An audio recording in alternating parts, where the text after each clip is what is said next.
ईर्ष्या तू न गई मेरे मन से। क्या पढ़ेंगे? ईर्ष्या तू न गई मेरे मन से। कहानी का लेखक है रामधारी सिंह दिनकर। रामधारी सिंह दिनकर कई महत्वपूर्ण और प्रसिद्ध कहानी, उपन्यास, कविता लिखे। तो आज इनके द्वारा लिखा गया ईर्ष्या तू न गई मेरे मन से, इसके बारे में पढ़ेंगे।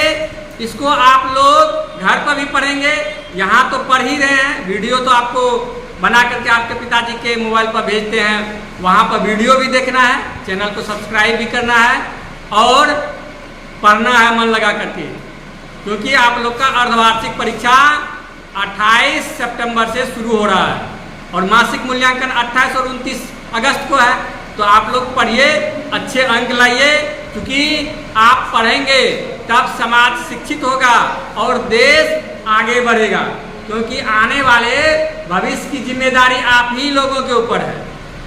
अब आप लोग ही आगे देश के बागडोर को संभालेंगे, समाज को आगे ले जाएंगे। तो आप लोग मन से पढ़िए और समाज को शिक्षित करने में योगदान दीजिए और देश को आगे बढ़ाइए। इसी उम्मीद के साथ चलिए हम लोग शुरू करते हैं। कहता मेरे घर के दाहिने एक वकील रहते थे जो खाने पीने में अच्छे थे। रामधारी सिंह दिनकर कहता है, ये लेखक है, एक वकील और एक बीमा एजेंट के माध्यम से ईर्ष्या, निंदा जैसे बातों से लोगों को अवगत करा रहे हैं। वकील साहब बीमा एजेंट के बगल में रहते थे, पड़ोसी थे। वकील साहब भी अच्छा खाता पीता घर से था, उनका भी अच्छा जीवन स्तर था, लेकिन वे हमेशा बीमा एजेंट से ईर्ष्या करते रहते थे। बीमा एजेंट से ईर्ष्या करते रहते थे, क्योंकि उनको लगता था बीमा एजेंट का घर अच्छा है, मोटर गाड़ी है उसके पास, अच्छा पैसा है, मुझे क्यों नहीं, मुझे क्यों नहीं है। इसलिए वह बीमा एजेंट से ईर्ष्या करते रहते थे। इसलिए बीमा एजेंट से वह क्या करते रहते थे? मगर वे जो भी व्यक्ति किसी से ईर्ष्या करता है तो वो क्या होता है? हमेशा दुखी रहने लगता है। हमेशा क्या होता है? दुखी रहने लगता है, क्योंकि उसको अपने सुख में सुख नहीं ढूंढता, वह दूसरे के सुख से दुख ढूंढने लगता है। ईर्ष्या उसको चैन से रहने नहीं देता है, चैन से नहीं रहने देता है। तो हुआ ये ईर्ष्या का यही अनोखा वरदान है। ईर्ष्या जिसके हृदय में वास कर जाए, समझो वह व्यक्ति हमेशा जलता रहता है। हमेशा क्या रहता है? जलता रहता है। जिस मनुष्य के हृदय में ईर्ष्या घर कर लेती है, वह चीज आनंद, दूसरे चीज से उसको आनंद लेने नहीं देता ईर्ष्या, क्योंकि वह दूसरे से जलता रहता है। क्या आनंद ले पाएगा? है कि नहीं? जो उसके पास मौजूद है, बल्कि उन वस्तुओं से दुख उठाता है दूसरे के पास। वह अपनी तुलना दूसरे के साथ हमेशा करते रहता है और इस तुलना में पक्ष के सभी अभाव उसके हृदय पर दंश मारते रहते हैं। दंश के इस दाग को भोगना कोई अच्छी बात नहीं है, कोई अच्छी बात नहीं है। मगर ईर्ष्या मनुष्य करे कि, ईर्ष्यालु मनुष्य जो होता है वह करे क्या? आदत से नचार होता है। वे लोग ईर्ष्यालु मनुष्य क्या होता है? आदत से नचार होता है। क्या होता है? आदत से नचार होता है। इसलिए क्या होता है? भोगना कोई, इसलिए दंश के इस दाह को भोगना कोई वेदना भोगनी पड़ती है।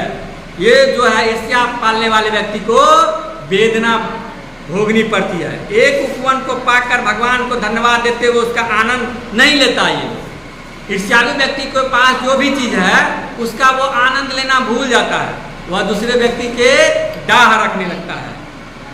ठीक है? दूसरे व्यक्ति से क्या करता है?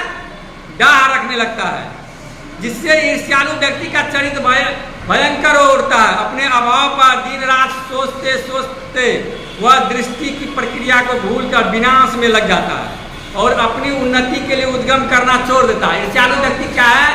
वह दूसरे को देख करके ईर्ष्या में जो है, डाह में जो है हमेशा जलने लगता है।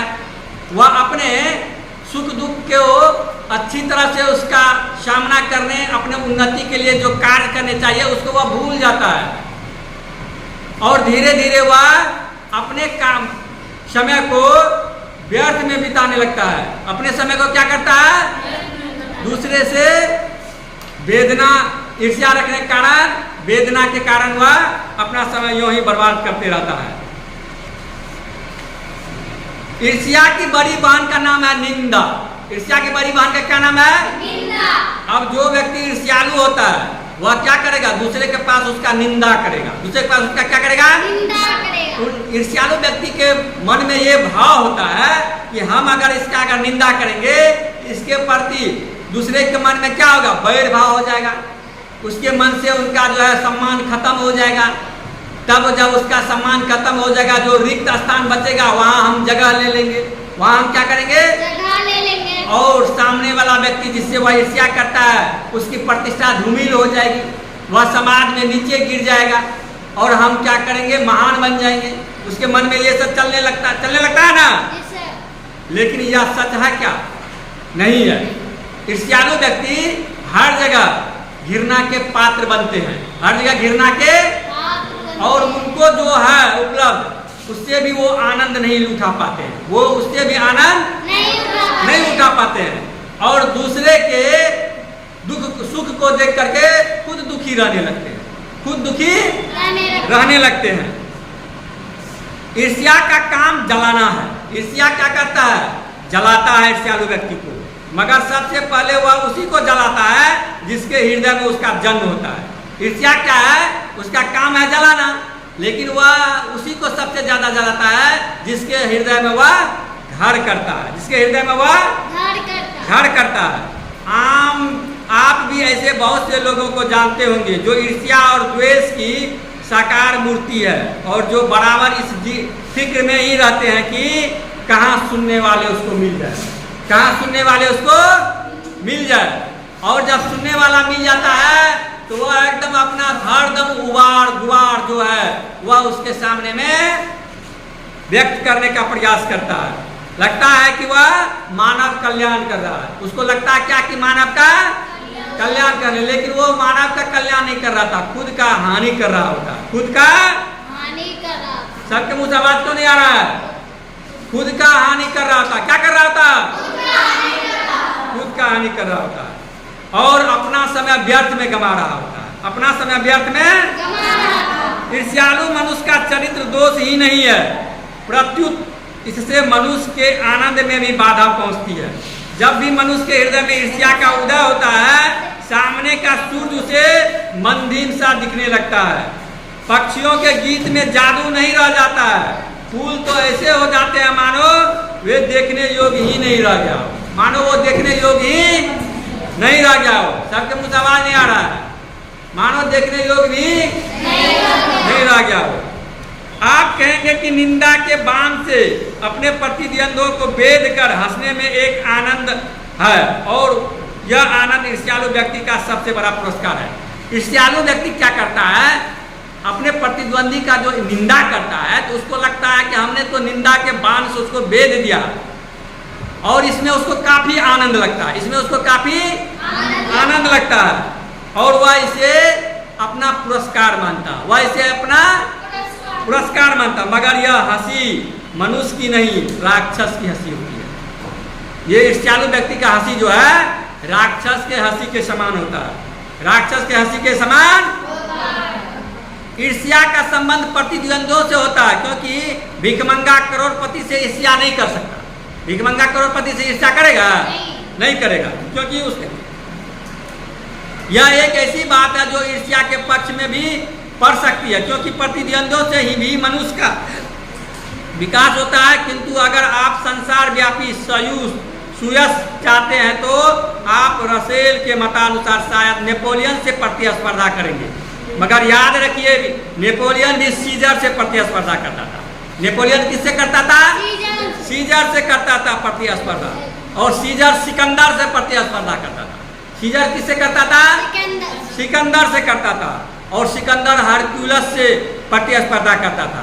इतिहासकारों का मानना है हरक्यूलस कभी पैदा ही नहीं हुआ, हरक्यूलस कभी पैदा ही नहीं हुआ। आपने यह भी देखा होगा कि शरीफ लोग अक्सर यह सोचते हुए अपना सिर खुजलाया करते हैं कि फलाना आदमी मुझसे क्यों जलता है, क्यों ईर्ष्या करता है, वह उसका हमने क्या बिगाड़ा, उसका हमने क्या बिगाड़ा। लेकिन ईर्ष्यालु व्यक्ति जो उसका सबसे ज्यादा भला करता है उसी का वह प्रतिद्वंदी रहता है। ईर्ष्यालु व्यक्ति अपने ईर्ष्यालु व्यक्ति को जो जितना भला करता है उसका वह उतना प्रतिद्वंदी बन जाता है, उसका उतना वह निंदा करने लगता है, उतना प्रतिस्पर्धा करने लगता है। ठीक है। ईश्वरचंद्र विद्यासागर जब तक तजुर्बे से होकर गुजरे तब उन्होंने एक सूत्र कहा, तुम्हारी निंदा वही करेगा जिसकी तुमने भलाई की हो। अब जो है ईश्वरचंद्र विद्यासागर अपने तजुर्बे के आधार पर कहता है कि आपकी निंदा वही करेगा जिसकी आप ज्यादा भलाई करते हैं, जिसकी आप ज्यादा भलाई करते हैं। ये सामने अब और नित्शे क्या कहता है? नित्शे जब इस कूचे से होकर निकला तब उसने जोरों का एक ठहाका लगाया और कहा कि यार ये तो बाजार की मक्खियां हैं जो आकारण हमारे चारों ओर भिनभिनाया करते हैं। नित्शे कहता है ये जो आलोचक होता है, निंदा करने वाला, ईर्ष्या रखने वाला व्यक्ति, यह मक्खी के समान है जो बाजार में भिनभिनाने का कार्य करता है। अर्थात अच्छे व्यक्ति के इर्द गिर्द उसका भिनभिनाना मतलब बुराई करना ईर्ष्यालु व्यक्ति का काम होता है। इसलिए ऐसे भिनभिनाने वाले मक्खी पर ध्यान हमें नहीं देनी चाहिए। ऐसे भिनभिनाने वाले मक्खी पर हमें ध्यान नहीं देना चाहिए। ये मक्खियाँ हमें सजा देती है हमारे गुणों के लिए। ऐप को तो ये माफ कर देगी, क्योंकि बड़ों के ऐप को माफ करने में भी एक शान है, जिस शान का स्वाद लेने में ये मक्खियाँ तरस रही होती है। जिनका चरित्र उन्नत, जिनका हृदय निर्मल और विशाल है, वे कहते हैं इन बेचारों की बातों से क्या चिढ़ना, ये तो खुद छोटे लोग हैं, ये तो खुद छोटे लोग हैं। मगर जिनका दिल छोटा और दृष्टि संकीर्ण है, वे मानते हैं कि जितनी भी बड़ी हस्तियां हैं उनकी निंदा ही ठीक है, उनकी निंदा ही ठीक है। जो हीन विचार के हैं, छोटे विचार के हैं, वो निंदा करने में आनंद लेता है। जो महान व्यक्ति है, चरित्रवान व्यक्ति है, सद्गुणों से युक्त व्यक्ति है, वो दूसरों के निंदा करने में आनंद नहीं महसूस करता बल्कि दुख महसूस करता है। और छोटा व्यक्ति जो होता है, हीन व्यक्ति जो होता है, वह दूसरे का निंदा करने में आनंद महसूस करता है। दरअसल हम जो उनकी निंदा का जवाब नहीं देकर चुप्पी साधे रहते हैं, उसे भी वे अपना अहंकार समझते हैं।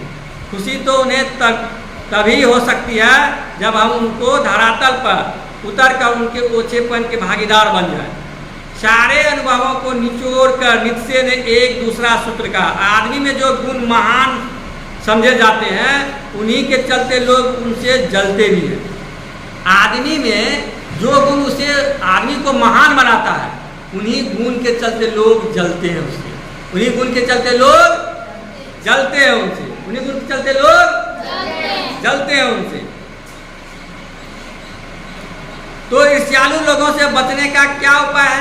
नित्शे कहता है कि बाजार की मक्खियों को छोड़कर एकांत की ओर भागो। जो कुछ भी अमर तथा महान है उसकी रचना और निर्माण बाजार और सुयस से दूर रहकर किया जाता है। जो लोग एक मूल्यों का निर्माण करने वाले हैं वे बाजारों में नहीं बसते, वे शोहरत के पास भी नहीं रहते। जहाँ बाजार की मक्खियाँ नहीं भिनकती वह एकांत में रहता है। यह तो हुआ ईर्ष्यालु लोगों से बचने का, किंतु ईर्ष्या से आदमी कैसे बच सकता है? ईर्ष्या से बचने का उपाय है मानसिक अनुशासन। ईर्ष्या से बचने का क्या है? मानसिक अनुशासन। जो व्यक्ति ईर्ष्यालु स्वभाव का है उसे फालतू बातों के बारे में सोचने की आदत छोड़ देनी चाहिए। उसे यह भी पता लगाना चाहिए कि जिस अभाव के कारण वह ईर्ष्यालु बन गया है उसकी पूर्ति का रचनात्मक तरीका क्या है। जिस दिन उसके भीतर यह जिज्ञासा जगेगी उसी दिन वह ईर्ष्या अपने मन से कम कर देगी।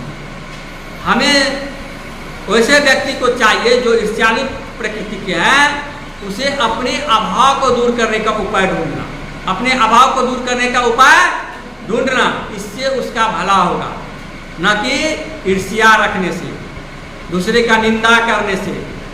ईर्ष्या और निंदा जो है लोगों को जलाता है, उन्हें समाज में निचले दर्जे तक पहुंचा देता है और उन्हें किसी भी चीज़ में आनंद नहीं लगती है।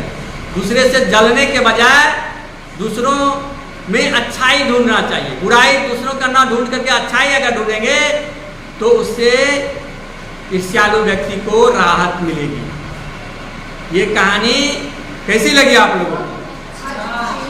ये ईर्ष्या नहीं पालनी चाहिए, इसकी शिक्षा देती है। निंदा किसी की नहीं करनी चाहिए, इसकी भी शिक्षा देती है। हमें दूसरों में अच्छे गुणों का स्वागत करना चाहिए, ये शिक्षा देती है। इसीलिए उम्मीद है आप लोग भी अच्छे मानवीय गुणों, सहयोग, सहायता, परोपकार, समन्वय, संवेदनशीलता, सहनशीलता, सहानुभूति, सद्भावना जैसे मानवीय गुणों को आत्मसात करेंगे। घृणा, ईर्ष्या, निंदा जैसे अवगुणों से दूर रहेंगे। चलिए आज के लिए इतना ही, धन्यवाद। वीडियो अच्छा लगे तो लाइक, सब्सक्राइब, शेयर जरूर करेंगे।